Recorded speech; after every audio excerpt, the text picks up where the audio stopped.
Air force station पर हुए drone हमले में एक और बड़ा खुलासा। आज दिल्ली यूपी बॉर्डर पर बीजेपी समर्थकों और किसानों के बीच हो गई हिंसक झड़प। बिहार के मुजफ्फरपुर में अपराधियों का तांडव, बाहुबली मुखिया के भाई की गोली मारकर हत्या। कोरोना संक्रमण के चलते जान गंवाने वालों के परिवारों के लिए सुप्रीम कोर्ट का बड़ा आदेश, पीड़ित परिवारों को मिलेगा मुआवजा। दिल्ली में यमुना के पानी में प्रदूषण बढ़ने के बाद नदी के कुछ हिस्से में मछली पकड़ने पर रोक लगाई गई। ये सारी खबरें आपको तूफानी रफ्तार से सीधे फील्ड से दिखाएंगे, लेकिन शुरुआत करते हैं आज की बड़ी खबर से। जम्मू कश्मीर में मिलिटेंटों के खिलाफ ऑपरेशन ऑल आउट जारी। आज कुलगाम में सुरक्षा बलों ने एनकाउंटर में 2 और मिलिटेंटों को मार गिराया। जम्मू कश्मीर में आज फिर गरजी गोलियां। कुलगाम में सुरक्षा बलों का मिलिटेंटों के साथ एनकाउंटर हुआ। जवानों ने दोपहर तक 2 मिलिटेंटों को ढेर कर दिया। कुलगाम के चिमर इलाके में ये मुठभेड़ शुरू हुई। ऑपरेशन अभी जारी है।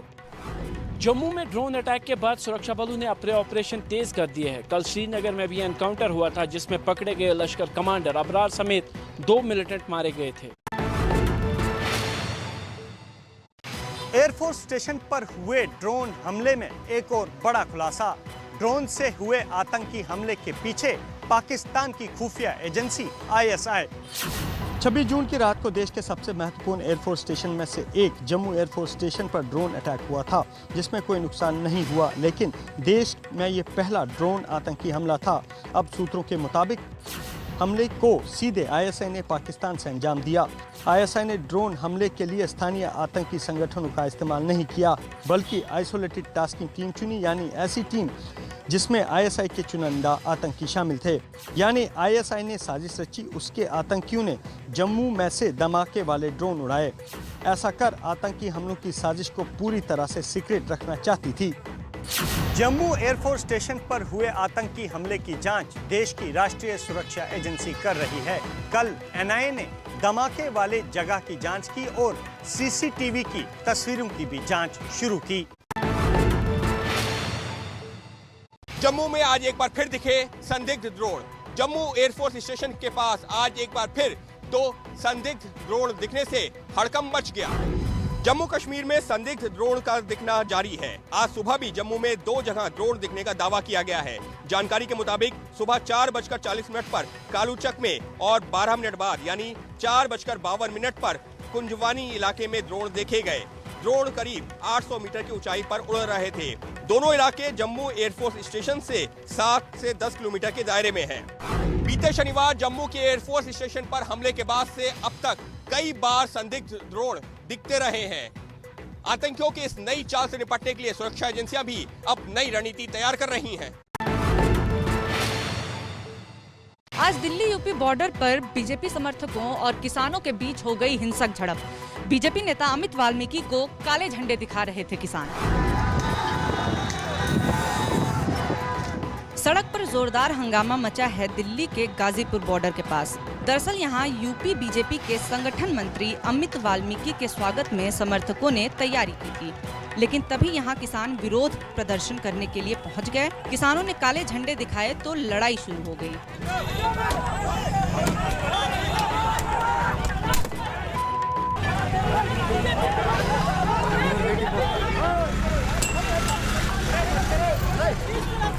पुलिस के सामने पूरा हंगामा होता रहा। आनन फानन में बीजेपी नेताओं का काफिला यहां से निकाला गया। सुबह कुछ बीजेपी का झंडा लेकर लोग आ रहे थे यहाँ, और वे पिछले 3 दिन से यहाँ पर आ रहे, झगड़ा करना चाहते हैं। पुलिस फोर्स भी बैठी है, उन्हें कहती कुछ नहीं, अपने आप फोड़े, तलवार भी कहीं से लेकर आए वे। मतलब अगर बीजेपी वालों में इतनी हिम्मत होगी, ताकत होगी कि वे तलवार भी घोंस कर ले जाएंगे। अगर तलवार होती तो तलवार किसी के हाथ से तलवार खुजती है।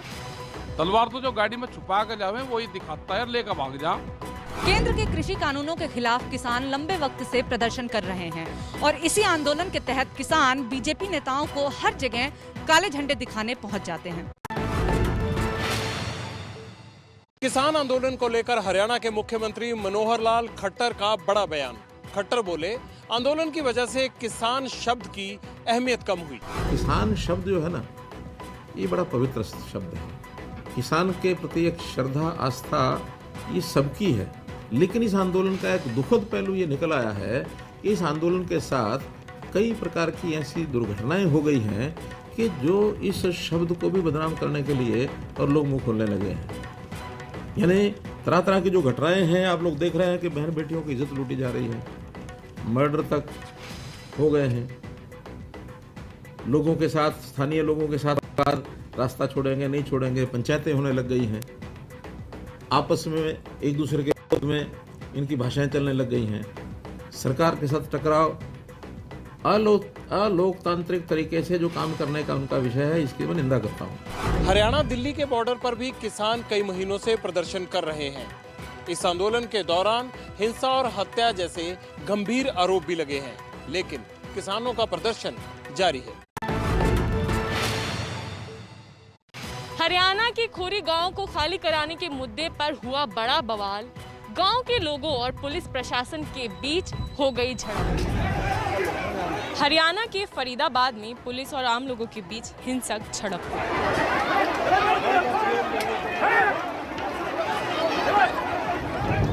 दरअसल ये फरीदाबाद का खोरी गांव है।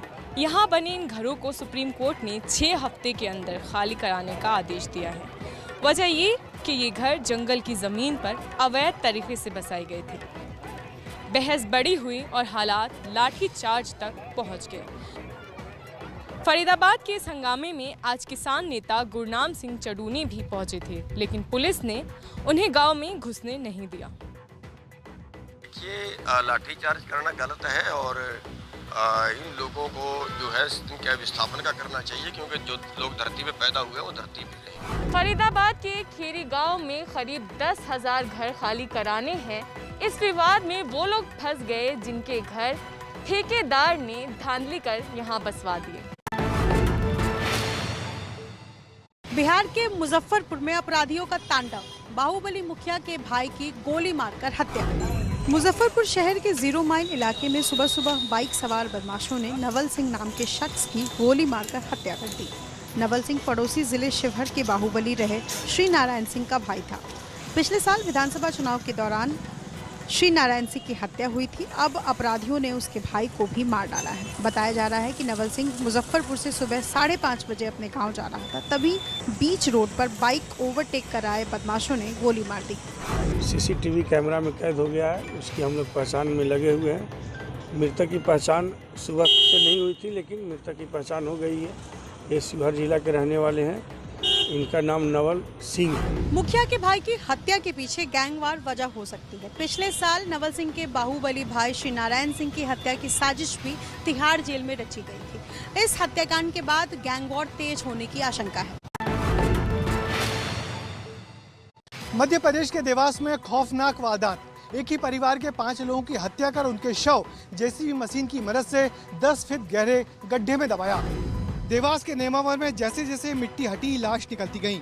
यहाँ एक ही परिवार के 5 लोगों के शव मिले हैं, जिनमें मां के साथ उसकी 3 नाबालिग लड़कियां भी थीं।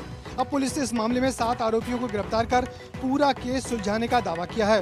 पुलिस के मुताबिक आरोपी सुरेंद्र राजपूत के रूपाली से प्रेम संबंध थे और रूपाली उससे शादी करना चाहती थी, लेकिन आरोपी ने अपने साथियों के साथ मिलकर पूरे परिवार को ही मार दिया और गड्ढे में दबा दिया। सोचिए, मां के साथ झगड़ा हुआ और उनकी छोटी छोटी 3 बेटियों और एक बेटे तक को हत्या कर गड्ढे में दबा दिया। रिश्तों के कत्ल की इस खौफनाक वारदात से पूरे देवास जिले में सनसनी फैली हुई है। दिल्ली में यमुना के पानी में प्रदूषण बढ़ने के बाद नदी के कुछ हिस्से में मछली पकड़ने पर रोक लगाई गई। पशुपालन विभाग की ओर से जारी किया गया नोटिस। दिल्ली में यमुना नदी की तस्वीर देखकर आप अंदाजा लगा सकते हैं कि प्रदूषण का लेवल कितना हाई है। हर तरफ सफेद रंग का जहरीला झाग ही नजर आ रहा है। पशुपालन विभाग ने प्रदूषण के लेवल को देखते हुए कुछ इलाकों में मछली पकड़ने पर रोक लगा दी है। विभाग ने अपनी ओर से जारी नोटिस में कहा है कि हिंडन कैनाल का हिस्सा, शहादरा ड्रेन, गाजीपुर ड्रेन और डाउनस्ट्रीम न्यू ओखला बैराज से दिल्ली की सीमा तक मछली पकड़ने पर रोक है। नोटिस में कहा गया है कि नियम उल्लंघन पर सख्त कार्रवाई की जाएगी। केजरीवाल सरकार ने यमुना के पानी को साफ करने और नहाने लायक बनाने का वादा किया था, लेकिन 7 सालों की सत्ता के बाद भी यमुना अभी भी गंदी ही है। जम्मू कश्मीर के रामबन में लगी भीषण आग। वायुसेना ने देवदूत बनकर बचाई आग से लोगों की जान। जम्मू कश्मीर के रामबन में ये आग कल लगी। आग लगते ही ऐसे भड़की कि कई घरों को चपेट में ले लिया। तेज हवाएं लपटों को दूसरे घरों की ओर खींच रही थी। इसके बाद सुरक्षा बलों ने यहां आग बुझाने में मदद शुरू की। अब देखिए वायुसेना के हेलीकॉप्टर की मदद से आग पर आसमान से पानी छिड़का गया। ये Mi-17 V5 हेलीकॉप्टर है और बेम्बी बैकेट की मदद से यहाँ पानी आग पर डाला जा रहा है। रामबन की इस आग में 1 दर्जन से ज्यादा घर जलकर राख हो गए। समय रहते लोगों को निकाले जाने की वजह से किसी की जान नहीं गई। बिहार के बगहा में गंडक नदी में नाव पलटी, डूबे लोगों की तलाश। गंडक नदी में नाव के जरिए गोताखोर डूबे लोगों की तलाश कर रहे हैं। तस्वीरें पश्चिमी चंपारण के बगहा की है। गंडक नदी में सुबह एक नाव पलट गई। बताया जा रहा है कि पानी की धार इतनी तेज थी कि नाव रेलवे के पुराने ब्रिज के पिलर से टकराकर डूब गई। नाव पर सवार कुछ लोग तैरकर निकल गए, लेकिन कई लोगों का पता नहीं है जिनकी तलाश की जा रही है। बाढ़ की वजह से गंडक में छोटे नाव के परिचालन पर रोक है, लेकिन प्रशासन की लापरवाही की वजह से नदी में बेरोक टोक सभी छोटे नावों का परिचालन चल रहा है। अयोध्या के हनुमानगढ़ी मंदिर में लड्डू चढ़ाने को लेकर चल रहा है बड़ा विवाद। प्रशासन ने लड्डू की क्वालिटी खराब बताकर रोक लगाई तो यहाँ बवाल मच गया। सड़क पर एक तरफ लड्डू बिखरे पड़े हैं और दूसरी ओर ये लोग हंगामा कर रहे हैं। हंगामा करने वाले ये लोग लड्डू बेचने वाले दुकानदार हैं। दुकानदारों ने आज यहाँ जमकर प्रदर्शन किया। दुकानदार प्रशासन के उस फैसले से नाराज हैं जिसमें घटिया क्वालिटी बताकर प्रशासन ने लड्डू चढ़ाने पर रोक लगाई थी। इस बीच हनुमान जी की प्रधान पीठ के हनुमानगढ़ी के मुख्य द्वार को बंद कर दिया गया है। हनुमानगढ़ी मंदिर पर ताला लगने से श्रद्धालु भी परेशान हैं, क्योंकि श्रद्धालु मंदिर में दर्शन करने नहीं जा पा रहे हैं। पंजाब कांग्रेस का झगड़ा सुलझाने के लिए प्रियंका गांधी ने थामी कमान। नवजोत सिंह सिद्धू से मुलाकात की, राहुल और सोनिया गांधी को दी जानकारी। सुबह सुबह नवजोत सिंह सिद्धू की प्रियंका गांधी से मुलाकात वाली ये तस्वीरें सामने आईं। नवजोत सिंह सिद्धू कल ही पंजाब से दिल्ली आए थे। कल उनकी किसी नेता से मुलाकात नहीं हुई और आज उन्होंने प्रियंका गांधी से मुलाकात कर पंजाब के विवाद पर बात की। सिद्धू से मिलने के बाद प्रियंका गांधी भाई राहुल और मां सोनिया गांधी के घर भी गईं। माना जा रहा है कि प्रियंका ने दोनों से मिलकर सिद्धू से हुई बातचीत का ब्यौरा दिया। सिद्धू को प्रियंका गांधी ने क्या भरोसा दिया और प्रियंका गांधी के सामने सिद्धू ने क्या मांग रखी, इसका खुलासा अभी नहीं हुआ है, लेकिन जिस तरह प्रियंका गांधी एक्टिव हुई हैं, उससे यही लग रहा है कि मामला जल्द अपने अंजाम तक पहुंचेगा। क्या महाराष्ट्र की महाविकास आघाड़ी सरकार में सब कुछ ठीक नहीं चल रहा है? शरद पवार और उद्धव ठाकरे की मुलाकात के बाद उठे सवाल। शिवसेना ने कहा सरकार को कोई खतरा नहीं है। मंगलवार की शाम एनसीपी प्रमुख शरद पवार ने सीएम आवास जाकर उद्धव ठाकरे से मुलाकात की। इस मुलाकात के बाद रात को एनसीपी नेता प्रफुल्ल पटेल के घर पर कोर ग्रुप की एनसीपी की बैठक हुई। पवार की सीएम से मुलाकात और कोर ग्रुप की बैठक के बाद ये सवाल उठने लगा है कि क्या आघाड़ी सरकार में सब कुछ ठीक नहीं चल रहा है। वैसे भी शरद पवार की नाराजगी की खबरें पहले भी आ रही थी और इस मुलाकात ने इस बात को और हवा दे दी। अब शिवसेना नेता संजय राउत ने कहा है कि सरकार को कोई खतरा नहीं है, सब ठीक है। चर्चा कोण करते मला माहित नाही, कोणीच नाही। नाराज तुम्ही आहात, काही घडत नाही। एनसीपी ने भी सफाई दी है कि कोर ग्रुप की मीटिंग में पार्टी के विस्तार और सरकार में समन्वय को लेकर बातचीत हुई है। उस बैठक में पार्टी का विस्तार किस तरह से हो, विभाग के माध्यम से काम किस तरह से आगे किया जाए, सभी विभागों पे चर्चा हुई। जब से सरकार बनी है तब से कुछ न कुछ खबरें तनातनी को लेकर आती रही है। ताजा मामला पूर्व गृह मंत्री और एनसीपी नेता अनिल देशमुख को लेकर चर्चा में है, जिन पर फिलहाल गिरफ्तारी की तलवार लटक रही है। देशमुख को लेकर दोनों दलों में तनातनी जो है वो देखने को मिल रही है। खेला होगा के नारे के साथ समाजवादी पार्टी के कार्यकर्ताओं का प्रदर्शन। पेट्रोल और डीजल की बढ़ती कीमतों को लेकर जताया विरोध।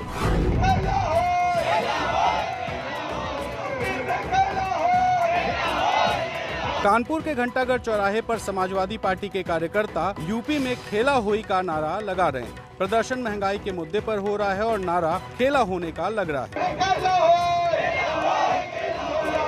पश्चिम बंगाल के विधानसभा चुनाव में ममता बनर्जी की पार्टी का ये नारा खूब चला था। अब समाजवादी पार्टी के कार्यकर्ता यूपी में इस नारे को भुनाने में लगे हैं। समाजवादी पार्टी के कार्यकर्ता नारे के साथ ही जो गाना बजा रहे हैं उसमें भी खेला होने का नारा बुलंद कर रहे हैं। अब यूपी में खेला होई, सपराई तहे सब कोई, अब यूपी में खेला होई। यूपी में अगले साल की शुरुआत में विधानसभा के चुनाव होने हैं। ऐसे में समाजवादी पार्टी के नेता अपने कार्यकर्ताओं को खेला होबे के नारे के साथ चार्ज करने की कोशिश कर रहे हैं।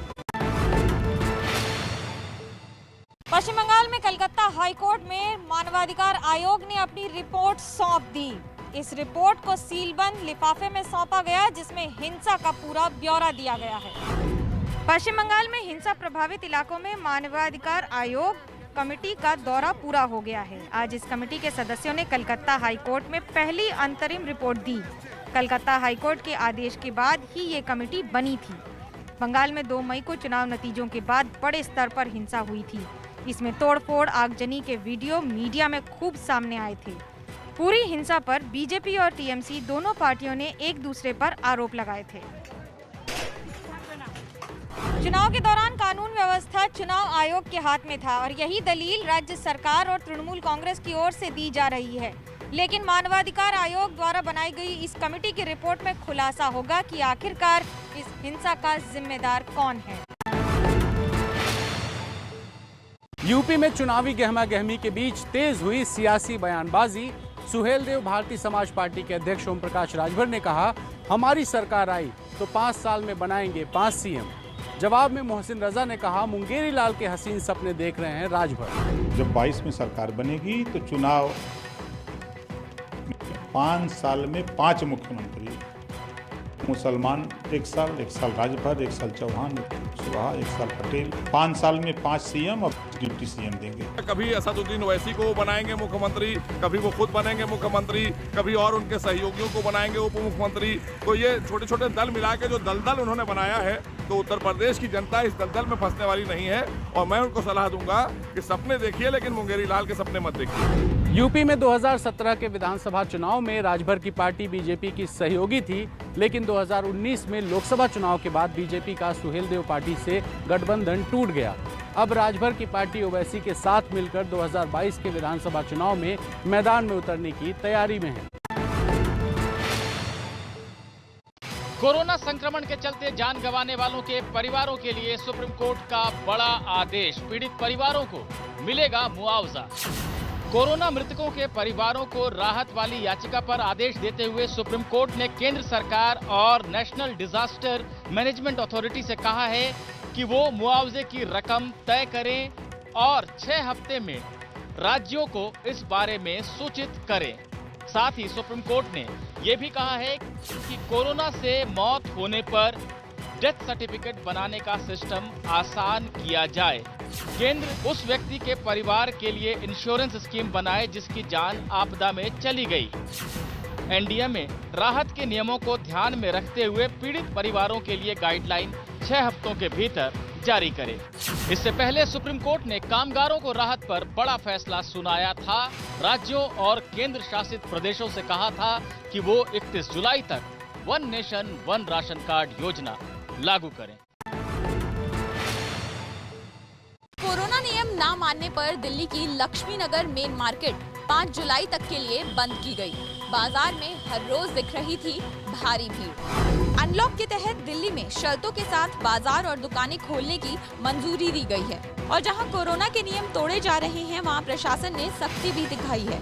नियम तोड़ने पर लक्ष्मी नगर के मुख्य बाजार पर गाज गिरी है। दिल्ली की लक्ष्मी नगर मेन मार्केट 5 जुलाई तक बंद रहेगी। जांच में पाया गया कि ज्यादातर दुकानदार नियमों का पालन नहीं कर रहे थे। बाजार में भारी भीड़ भी जुट रही थी, जिस पर पूर्वी दिल्ली डिस्ट्रिक्ट मजिस्ट्रेट की ओर से ये निर्देश जारी हुआ है। लक्ष्मी नगर मेन बाजार के आसपास के छोटे बाजार बंद रखने के भी आदेश दिए गए हैं। मंगल बाजार, विजय चौक, सुभाष चौक और जगत राम पार्क में भी दुकानें बंद रहेंगी। अब बच्चों से जुड़ी आपत्तिजनक तस्वीरों को लेकर दिल्ली पुलिस ने ट्विटर को भेजा नोटिस। राष्ट्रीय बाल संरक्षण आयोग ने दर्ज करवाई है एफआईआर। दिल्ली पुलिस ने ट्विटर को नोटिस भेजकर जवाब मांगा है। ये नोटिस एनसीपीसीआर की शिकायत के बाद दर्ज एफआईआर के बाद भेजा गया है। कल दिल्ली पुलिस ने ट्विटर को मेल भेजकर इस पर जवाब मांगा है। एनसीपीसीआर यानी राष्ट्रीय बाल संरक्षण आयोग ने ट्विटर पर बच्चों की अश्लील फोटो शेयर करने को लेकर दिल्ली पुलिस की साइबर सेल से शिकायत की थी, जिसके बाद दिल्ली पुलिस ने ट्विटर के खिलाफ एफआईआर दर्ज की थी। अब इसे लेकर ट्विटर से जवाब मांगा गया है।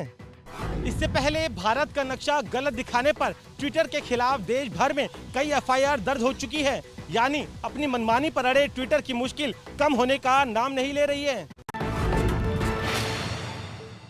36 साल की नौकरी के बाद रिटायर हुए दिल्ली के police commissioner SN Srivastava, Delhi police ने दी विदाई। बालाजी श्रीवास्तव को मिला कमिश्नर का प्रभार। दिल्ली पुलिस के कमिश्नर पद से रिटायर हुए एसएन श्रीवास्तव को विदाई दी जा रही है। पुलिस कमिश्नर विदाई समारोह में परेड की सलामी ले रहे हैं। और अब करीब 36 साल पुलिस की नौकरी करने और सबसे बड़े पद से रिटायर होने के मौके पर एसएन श्रीवास्तव ने साथी पुलिस वालों को कहा कि चुनौतियों से घबराना नहीं चाहिए। दिल्ली की जनता की सुरक्षा उनकी प्राथमिकता होनी चाहिए। एसएन श्रीवास्तव की जगह 1988 बैच के आईपीएस ऑफिसर बालाजी श्रीवास्तव को पुलिस कमिश्नर का प्रभार दिया गया है। उत्तर कोरिया के सुप्रीम शासक इन दिनों अपना वजन घटा रहे हैं, या उनकी तबीयत खराब है, या फिर इसके पीछे कोई नया स्टंट है। ऐसे कई सवाल इन दिनों किम जोंग उन की तस्वीरों के साथ मीडिया में खड़े हो रहे हैं। उत्तर कोरिया के एक छत्र शासक किम जोंग उन की जो तस्वीरें सोशल मीडिया में इन दिनों वायरल हो रही हैं, उन पर खासी चर्चा हो रही है। एक तस्वीर पुरानी है जिसमें उनका वजन ज्यादा दिखता है, वहीं एक नई तस्वीर है जिसमें वो दुबले दिखाई दे रहे हैं। इस तस्वीर ने किम जोंग उन की तबीयत को लेकर अक्सर चलने वाली अटकलों को एक बार फिर गरमा दिया है। किम जोंग उन की इन तस्वीरों पर नीदरलैंड और अमेरिका के एक्सपर्ट दुनिया के सामने अपनी राय रख रहे हैं। इन एक्सपर्ट्स में से कुछ का दावा है कि उत्तर कोरिया में इन दिनों भीषण महंगाई की वजह से भुखमरी जैसे हालात हैं। खाने पीने की चीजें काफी महंगी बिक रही हैं। यहाँ तक कि एक दर्जन केले की कीमत कई हजार रुपए में पहुंच गई है। ऐसे में वजन घटी तस्वीर के साथ उत्तर कोरिया का निजाम यह दिखाने की कोशिश कर रहा है कि उसने भी अपने खान पान में कटौती की है। किम जोंग उन के उत्तर कोरिया से खबरें यूं तो आसानी से बाहर नहीं आती हैं, लेकिन लगातार इस बात के संकेत जरूर मिल रहे हैं कि कोरोना संकट उत्तर कोरिया पर भी खासा भारी रहा है।